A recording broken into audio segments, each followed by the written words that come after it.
Voltamos aqui no Papo com Ela, hoje a gente falando sobre os papéis que a mulher desempenha na sociedade e temos como convidadas a presidente da Associação de Mulheres de Negócios e Profissionais de Várzea Grande, a Sônia Mazeto, e também a pesquisadora sobre mulheres e relações de gênero, Vera Lúcia Bertolini. Vera, a gente falava aqui do empoderamento das mulheres, né? A Sônia trouxe essa temática para a gente, dizendo da necessidade que as mulheres conheçam a força que têm, né?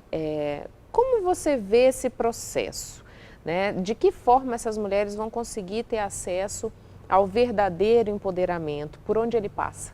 Então, acho que quando a gente fala em empoderar, né? Quer dizer, ninguém empodera ninguém. Uhum. Né? Eu, do meu ponto de vista, eu sempre defendo que nós devemos pensar na atuação coletiva das mulheres. De que forma que, individualmente, eu me comporto dentro de determinados locais. Por exemplo, nós temos experiências, e não são poucas, são muitas, de mulheres que chefiam departamentos, que chefiam, dirigem empresas e que têm um comportamento abusivo, autoritário, nos modelos preconizados pela nossa sociedade, a partir dos preconceitos de que aquele que detém o poder, que, a meu ver, é falso. Quem tem poder é o coletivo, é o povo, né? Não é o indivíduo, mas essas mulheres que são extremamente autoritárias e abusivas, né? Por outro lado, o que é que a gente entende por poder? Eu penso que trabalhar a questão do poder é trabalhar de que forma que nós lidamos quando nós somos determinadas autoridades. Lamentavelmente, né, há um equívoco, e aí a gente tem que referir, né, teoricamente, a Hannah Arendt, de quem eu sou apaixonada. Ela vai dizer, uma autoridade, ela não tem poder. A autoridade, a ela foi incumbida uma tarefa temporária, né, para que ela exerça um mandato, né, à luz daquilo que a população, aquilo que as massas determinaram. O que é que nós temos? E aí a gente tem necessariamente que resgatar essa confusão que tem uma vinculação muito grande com uma herança trágica e histórica que ainda atravessa as nossas relações sociais, que é o escravismo. Nós somos herdeiros e herdeiras de um processo de apartação. Então, assim, aqueles e aquelas que residem na Casa Grande, né, essas pessoas são como que dadas a ela um poder natural de comandar, de etc, etc. Para aqueles e aquelas que povoam a senzala, para elas é o trabalho e o sofrimento. A sociedade brasileira, ela se erigiu a partir dessa arquitetura. Então, isso ainda está muito presente. Veja, uma docilidade, e essa docilidade também nos toma, né, a nós mulheres, quando você se vê frente a uma autoridade, né, de um homem, por exemplo, dentro de casa, naquele modelo de que a ele é dado o direito de vida e morte para todas aquelas pessoas, porque é ele que mantém. Então, veja, trabalhar a questão do empoderamento é trabalhar necessariamente de que maneira que nós, individualmente, pensamos no exercício do poder coletivo. Eu acho que essa é a grande diferença. E aí, resgatar um pouco daquilo que a gente conversava aqui nos bastidores, né? Sim, de que forma que nós, mulheres, atuamos no coletivo? Primeiro, nosso processo organizativo ainda é frágil, muito embora nós temos uma história extremamente bonita, por ocasião das eleições, no segundo turno aqui do Brasil, quando as mulheres encamparam aquela campanha do ele não, né? Então, assim, foi de um protagonismo fantástico. Em contrapartida, né, quando se elege, então, o presidente, ele esvazia de pronto os conselhos, o Conselho de Direitos, né? E a gente está assim, ainda sem reação. Então, veja, pensar o empoderamento, né, não é empoderar a mulher individualmente, mas é empoderar o coletivo de mulheres. E isso, para isso, nós precisamos nos reconhecer como sujeitos históricos, como sujeitos coletivos que constrói a sua própria história. Individualmente é muito difícil você construir, né, se você não tiver um referencial, se você não tiver acesso à informação, a oportunidades, etc. É o que eu penso sobre. Sônia, para você, qual é a visão da nossa sociedade hoje e do papel da mulher dentro dela? Você acha que a gente já avançou? Você acha que ainda existe muito a se fazer? E qual o caminho que a gente pode traçar para que a gente vivencie dias diferentes? Historicamente, eu vejo, e sim, houve um grande avanço. Se há por fazer ainda, muito. Acredito que nós que estamos juntos e que entramos em determinado período histórico nessa questão, não veremos o final, sabe? Nós somos pessoas que, pelo fato de fazer parte do movimento e de abrir e pavimentar e abrir caminhos para as mulheres que vêm, para as meninas, para as jovens, esse seja o nosso papel. E assim, eu concordo com o que a nossa pesquisadora falou, mas acredito também que o empoderar está em atitudes muito pequenas. E acredito sim, porque eu creio que as pessoas elas só podem compartilhar aquilo que elas de fato têm. Não tem como eu dizer para uma pessoa que ela tem que ser empoderada em qualquer sentido, seja coletivo, e eu acredito que o coletivo ele começa no individual, quando eu não consigo viver isso. Por isso eu digo sempre que a atitude, ela fala mais alto. Então, como eu empodero hoje? Eu tenho que fazer essa pergunta. O não exemplo é como arrasta, que estão, né? se empoderando, como vai ser essas políticas. E se não houver? Se eu não conseguir fazer diferença na massa, qual é a diferença que eu posso fazer? Então, como eu posso empoderar outra mulher? Eu posso empoderar outra mulher quando eu trago ela junto comigo nos meus espaços. Quando para ela é importante, a gente vê isso. Seria muito importante, tem mulheres que falam assim, seria muito importante para mim estar naquele lugar. Seria importante para ela, talvez, na sua posição de empoderamento, lá para o seu bairro, para a sua cidade, para o núcleo que ela atua. Então, você vai sim dar esse caminho para ela quando você diz, ok, eu vou possibilitar isso, te ajudar que você esteja lá. Então, eu penso que nós temos muito que caminhar historicamente ainda, mas a ponderação fica o que eu, enquanto mulher, estou fazendo para ajudar nesse processo com outras mulheres, e aí sim, fortalecidas, cada um com o seu cajado, digamos assim, nós íamos para esse enfrentamento coletivo, porque quanto mais forte nós tivermos mulheres para ir para esse enfrentamento coletivo, mais êxito nós vamos ter, né, nesse processo. Vera, você disse para a gente de uma fundamentação social que se dá no apartamento, né? Assim, Apartação, apartamento, né? Quando a gente diz dessa competição entre mulheres, que a gente falava no intervalo, né? Isso também é uma fundamentação social, talvez, para enfraquecer o gênero? Então, nas discussões que a gente faz, sempre surge essa questão. As mulheres são solidárias entre as mulheres? Eu digo sim, elas são muito solidárias, né? O que acontece? Se plantou socialmente essa questão da competição como uma forma de nos segmentar, né? Então, assim, quando dizem assim, mulher não vota em mulher, isso não é verdade.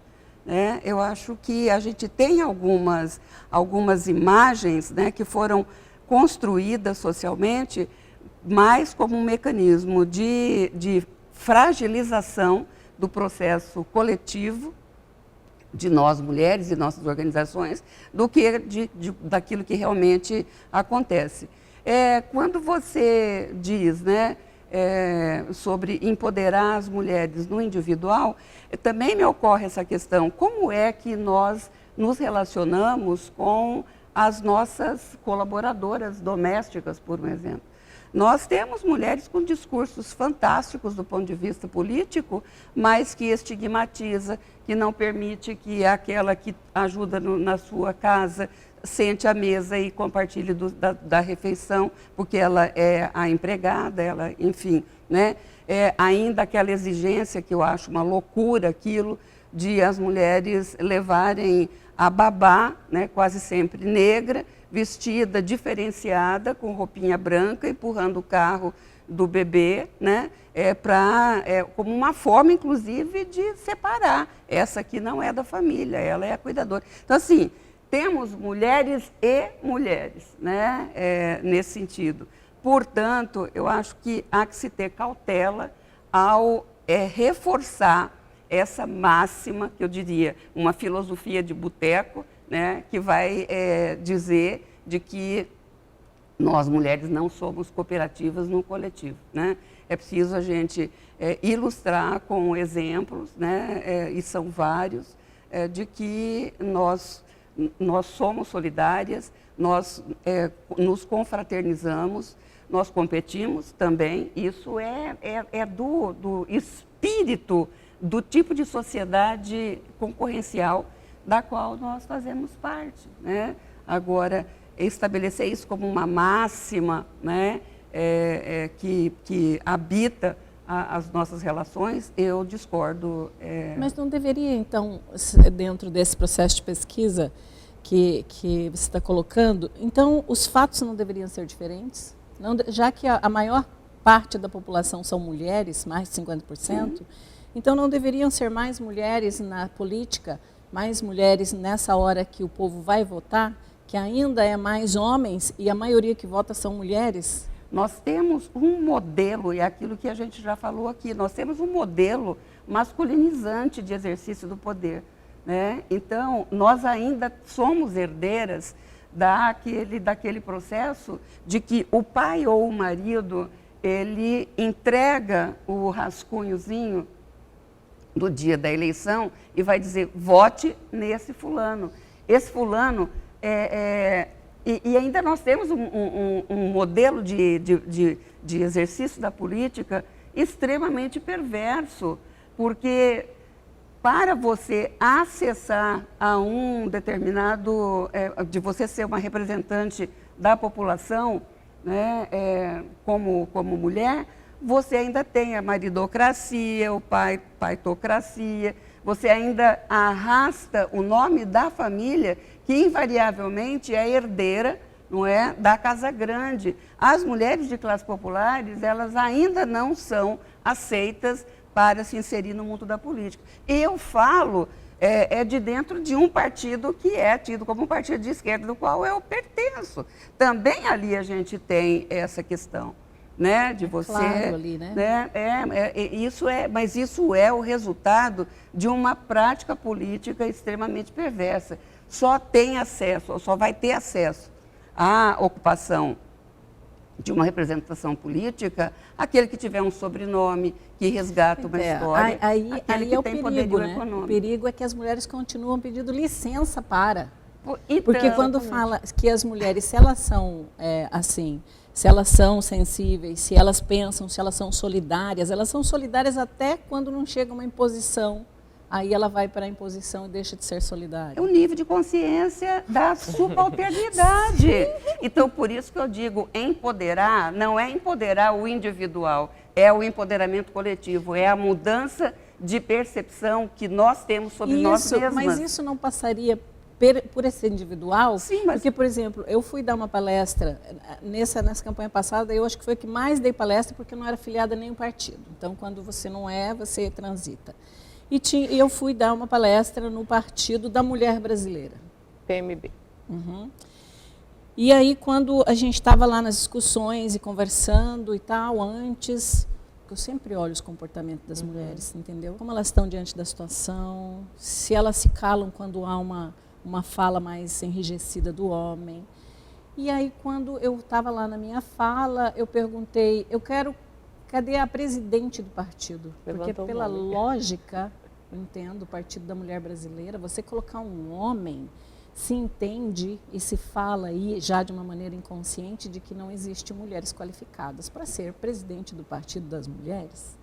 Então, assim, eu acho isso, aí já começa a leitura de onde é que você coloca essas mulheres que você diz que é para ser, sabe? Porque eu, como mulher, eu aceitaria isso, sabe?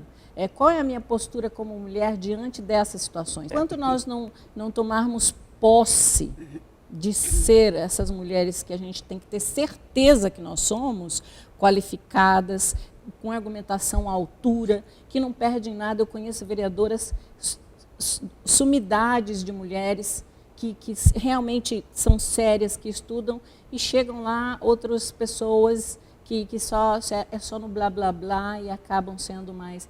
Então, assim, nós precisamos ter essa consciência. Esse empoderar, ele tem que ser nessa consciência, porque senão nós sempre vamos aceitar isso. Nós somos solidárias? Com certeza nós somos. Mas se chega alguém e diz assim, olha, eu sei que você gosta dela, mas agora é importante que você apoie isso aqui. Por que eu vou aceitar isso? Porque eu tenho medo de perder a minha posição? Porque eu tenho medo... Então, por isso que eu falo que eu prefiro não ter posição, porque pelo menos eu não vou ficar com medo de perder emprego, eu não vou ficar com medo... Porque essa liberdade que é tirada das mulheres é que enfraquece nesse movimento do coletivo, do todo. Então, não sei, acho que eu sou mais... Eu tenho uma visão dessa coisa mesmo, de não o que podem me oferecer, mas o que é que eu posso fazer. E aí, se as mulheres tiverem essa consciência, eu acredito que a gente vai conseguir agregar mais. Porque eu vejo isso tanto nos homens, mas eu vejo isso nas mulheres também, ainda serem conduzidas nesse momento histórico, né, de avanço, ainda assim ter essa conduta subliminarmente falando, serem conduzidas da mesma maneira que antes. Muito obrigada pela participação de vocês aqui no Papo com Ela. Eu sei que a gente tinha papo para gravar uns 3 programas, mas infelizmente o nosso tempo acabou. Okay. Muito obrigada, meninas. Gratidão.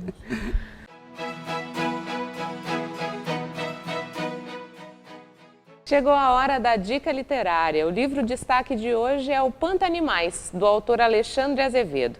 A obra traz poemas sobre animais do Pantanal, a maior planície inundável do planeta, com riquíssima biodiversidade. O Pantanal é uma região de beleza inigualável que encanta visitantes do mundo inteiro. Alexandre Azevedo escreveu sobre os animais do Pantanal, pois os trazia na lembrança e no coração desde menino. O encantamento se deu e floresceu na forma de poeminhas animais. Escritor atento ao mundo das crianças, Alexandre Azevedo é também professor de literatura brasileira e filósofo. O autor das ilustrações do livro é Léo Davi. Nós vamos a um breve intervalo comercial e a gente volta na sequência.